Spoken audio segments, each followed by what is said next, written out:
Bismillahirrahmanirrahim. Assalamualaikum warahmatullahi wabarakatuh. Kami dari mahasiswi IAIN Palopo, Fakultas Ekonomi dan Bisnis Islam, Program Studi Ekonomi Syariah Semester 6. Adapun tujuan kami membuat video ini yaitu untuk memenuhi tugas ujian akhir semester mata kuliah Ekonomi Sumber Daya Manusia dan Ketenagakerjaan, di mana mata kuliah ini dibawakan oleh dosen kami yang bernama Muhammad Sadri Kahar Muang SEMM.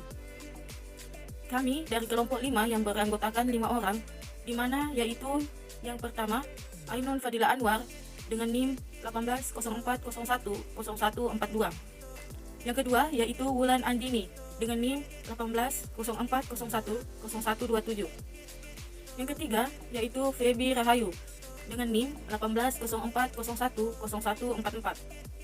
Yang keempat yaitu Nur Latifah dengan NIM 1804010153. Dan yang kelima yaitu Nur Jannah Sudirman dengan NIM 1804010113. Di sini kami akan mereview film yang berjudul 12 Years a Slave. Kali ini kelompok kami akan merekod alur film yang berjudul 12 Years a Slave, di mana film ini digarap oleh sutradara Steve McQueen yang berhasil membuat film ini dinobatkan sebagai film terbaik di tahun 2013.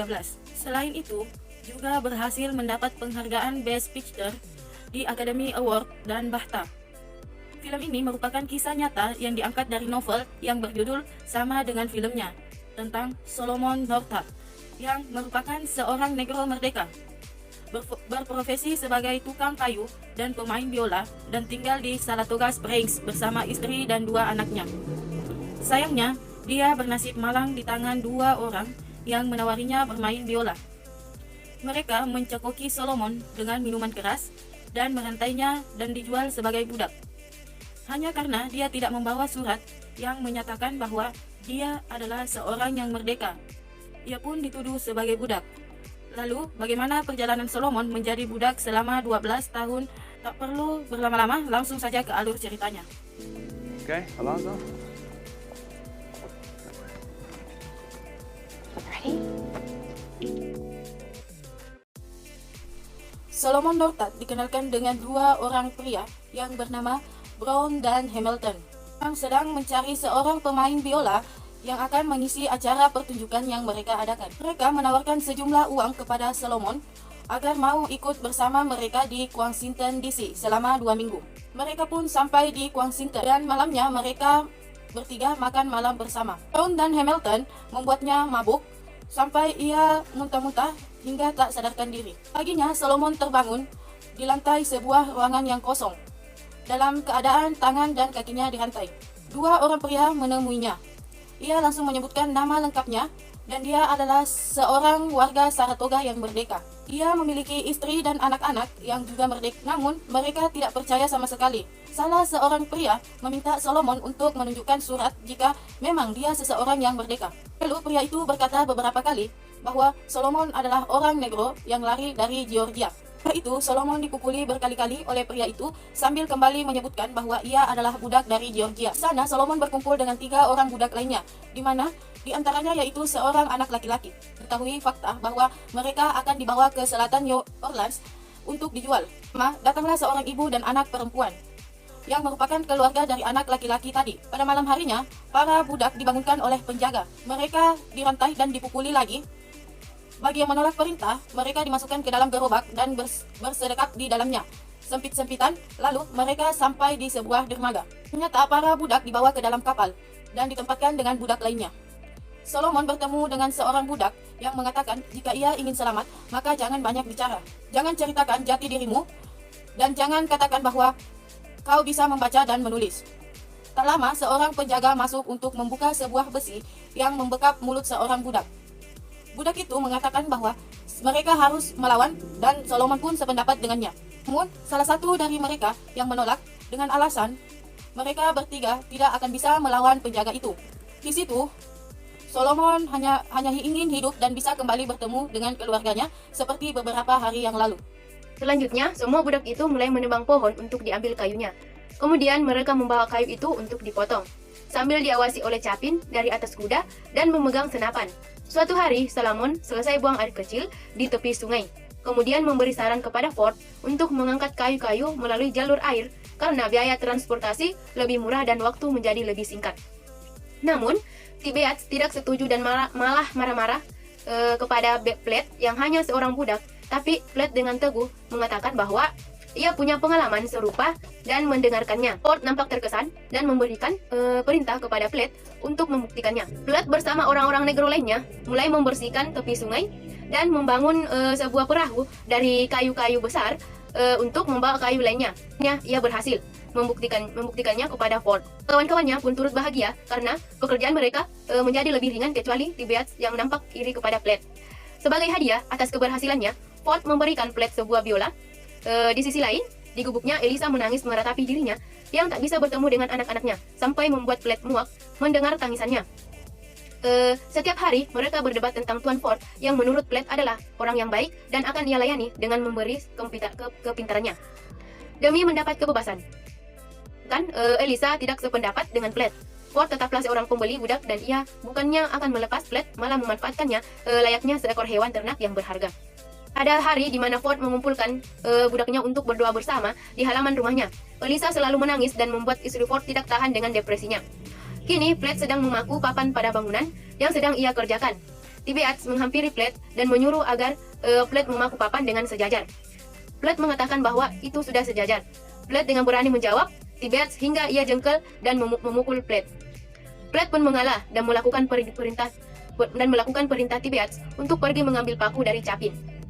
Tibeats pun mengancam ia melihat Elisa dibawa oleh dua orang penjaga sambil memanggil nama asli Platt. Platt teringat cerita Elisa saat pertama kali bertemu.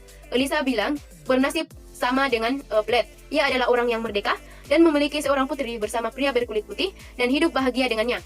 Namun, semenjak suaminya itu sakit, putri dari pernikahan pertama, pria itu sangat membenci Elisa dan Emily, anaknya, hingga ia dibawa pergi dan surat kebebasannya dihancurkan.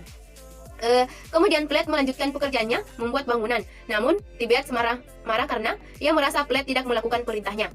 Tetapi Platt melawan karena ia tidak merasa bersalah. Mereka pun akhirnya berkelahi dan dimenangkan oleh Platt.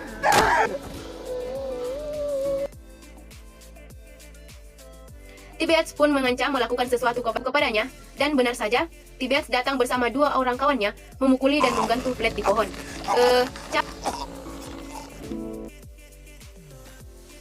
Chapin pun menghentikannya, namun tidak sepenuhnya.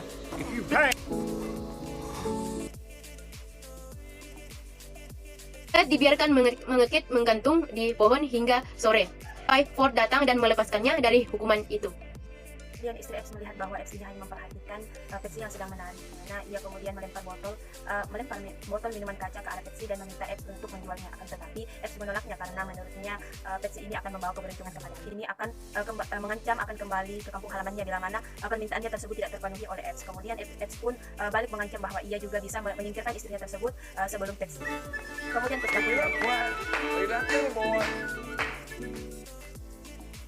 kemudian keesokan harinya, seperti biasa para budak tetap bekerja di ladang kapas memetik kapas. Platt disuruh oleh istri X untuk pergi berbelanja dan memberikannya sebuah kalung pengenal dan kertas list barang yang akan dibeli. Namun ini istri X terlihat curiga dengan Platt yang bisa membaca. Dia mengancam Platt untuk tidak menyusahkan diri dengan tulisan.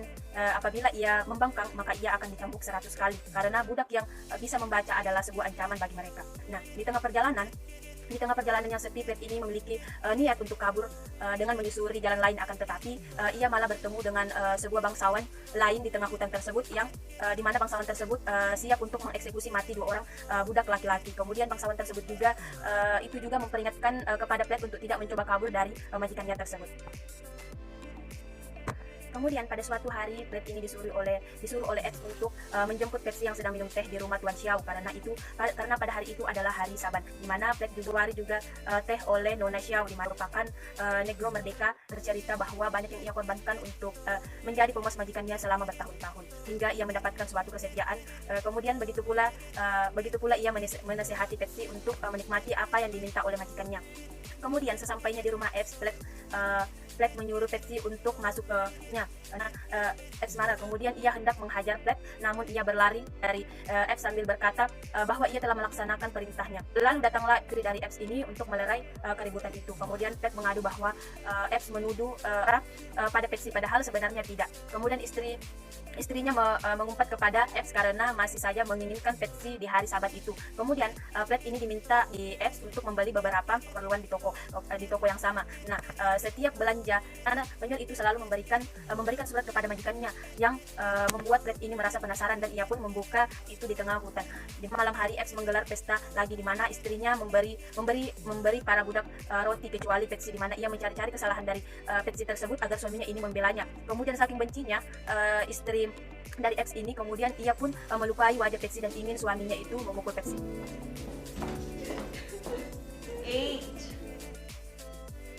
Kemudian di pagi hari Pepsi membangunkan Flat dan meminta satu permintaan kepadanya. Ia ingin Flat membunuhnya sambil meminta imbalan. Ia sangat merasa putus asa dengan perlakuan Epps dan istrinya tersebut, hingga ia ingin mengakhiri hidupnya. Karena tentu saja permintaan konyol itu ditolak oleh Flat meskipun Pepsi memohon kepadanya.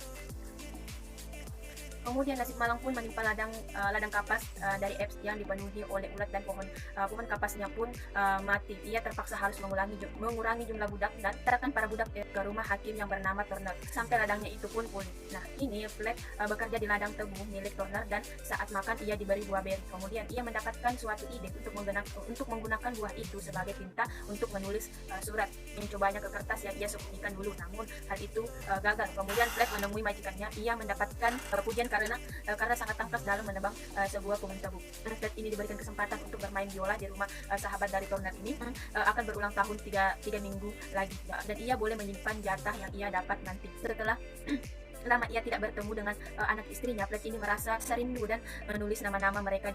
Setelah tampil di hari itu, Flat kembali lagi kepada Epps karena ladang milik Epps sudah pulih, namun terlihat raut tidak senang dari wajah para budak yang kembali ke rumahnya. Kemudian di sana ia kembali bertemu Pepsi yang keadaannya jauh lebih buruk dari sebelumnya. Dari tatapannya pada Flat, seperti berkata bahwa karena Flat tidak mau membunuhnya kemarin, ia malah makin tersiksa oleh Epps. Kemudian para budak kembali bekerja di ladang. Bedanya di sini ada seorang budak berkulit putih, sebut saja Abi. Saat perhitungan hasil kapas yang didapat masing-masing budak, Abi hanya mampu memetik kapas sebanyak 16 on, sangat jauh dari target. Tapi Epps mengecualikan Abi dan hanya menghukum budak berkulit hitam saja. Ternyata Abi menjadi budak karena ia dulu sangat bergantung pada whisky dan jadi pemabuk. Dia tidak bisa diandalkan dalam pekerjaan ketika ia dulu menjadi seorang mandor di sebuah perkebunan. Kini ia hanya ingin mendapat gaji yang layak dan memiliki rumah. Flat melihat bahwa keberadaan Abi ini menguntungkannya untuk mengirim surat kepada keluarganya, dan di malam hari ia mengambil uang koin yang ia dapat dari bermain biola, dan ia pun menemui Abi yang memberikan Abi uang tersebut dengan syarat Abi mau membantunya mengirim surat dan tidak mengadu kepada Epps, dan Abi berjanji akan mengirimkan surat itu tanpa ada orang yang mengetahuinya. Namun bukannya tepat dijanji, Abi langsung mengadu kepada Epps tentang Flat yang memintanya untuk mengirim surat. Flat didatangi oleh Epps dan menanyakan hal itu, namun Flat menyangkalnya dan balik menuduh Abi pemabuk yang pembohong itu. Flat berkata itu hanya akalan-akalan Abi saja agar Epps mau menyewa dirinya menjadi pengawas kebun. Akhirnya Epps percaya dengan kata-kata Flat karena ketahuan Flat pun membakar surat yang akan ia kirimkan itu dengan kecewa. Saat para budak memetik kapas, salah satu di antara mereka tumbang dan ternyata meninggal dunia. Flat dan yang lainnya menguburkannya tanpa ada penghormatan yang layak. Para budak Epps hanya bisa bernyanyi untuk melepas kepergian salah seorang budak itu sebagai penghormatan terakhir yang bisa mereka berikan kepada sesama budak. Kini Flat tengah membantu Bas, seorang teman Epps, membangunkan pondok rumahnya. Saat itu Epps menawari Bas untuk minum dan beristirahat, namun Bas menolaknya. Ia mengatakan dengan terang-terangan bahwa yang mengerikan. Epps dengan bangga mengatakan bahwa itu budak-budak miliknya. Bas menimpali bahwa tidak ada keadilan atau pembenaran atas perbudakan mereka dan hukum tetap memiliki hak atas orang negro. Itu hanyalah kebohongan. Orang hitam dan orang berkulit putih itu sama saja. Itu membuat Epps tersinggung. Keesokan harinya ia tidak menemukan Pepsi di gubuknya. Setelah beberapa saat, Epsi pun kembali. Kemudian Epps menghalanginya dan menuduhnya telah kabur. Padahal Peci hanya pergi ke rumah Nyonya Xiao untuk meminta sabun mandi karena istrinya Epps tidak memberikan sabun mandi. Pat berusaha membela Peci dan kemudian mendapatkan tamparan dari Epps. Dia sangat bau karena tidak ada sabun untuk mandi. Ia telah bekerja setiap hari, memetik kapas 500 pon setiap hari, tapi hanya sabun saja tidak ia dapat. Epps sama sekali tidak percaya kepadanya. Kemudian Epps menghukum Peci dan mengikatnya di pohon, menyuruh Plat untuk mencabut Peci. Plat mulai mencabut Peci berkali-kali dengan berat hati, tetapi Epps melihat tidak puas. Akhirnya Epps mengambil cambuk tersebut dan mencambuk Peci berkali-kali hingga Peci pingsan. Semua teman-teman Peci merasa sedih melihat hal itu, termasuk Plat. Pada masa penyembuhan Peci, Plat mengeluarkan air matanya karena merasa bersalah. Ia pun pergi dan menghancurkan biola pemberian Mr. Ford, membantah majikannya yang bersama Buzz kembali melanjutkan pekerjaannya. Plat memberi tahu mengenai penculikannya dan juga identitas sebenarnya, dan juga dia Plat menceritakan kisahnya karena ia tahu bahwa Beth sangat peduli kepadanya. Plat meminta untuk membantunya mengirimkan surat kepada sahabatnya tentang kondisi dirinya saat ini, serta membawakan surat kemerdekaannya agar dia bisa kembali bertemu dengan keluarganya. Awalnya Bas ragu untuk melakukannya. Suatu hari ia didatangi oleh beberapa orang saat ia bekerja di. Dia melihat tersebut, dia mengenali orang tersebut. Itu merupakan sahabatnya Tuan Parker. Steve itu mengatakan bahwa Parker telah menerima surat berisi tuduhan Plat, kemudian langsung menemui Parker dan memeluknya sangat erat. Tidak terima Plat miliknya diambil oleh orang. Mereka akhirnya menyelesaikan persoalan tersebut di pengadilan. Sebelum pergi, Plat mengucapkan selamat tinggal kepada Petsy.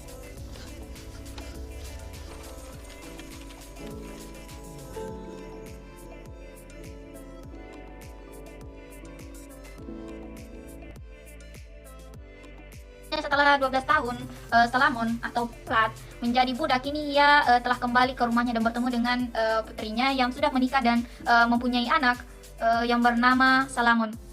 Kemudian Salamon meminta maaf kepada keluarganya karena pergi begitu lama, dan kini kebahagiaan kembali dia rasakan. Mereka pun berpelukan. Meskipun begitu, Salamon tidak mampu mengadili orang-orang yang telah menculik dan menjualnya di pengadilan negara, dan mereka semua terhindar dari hukuman.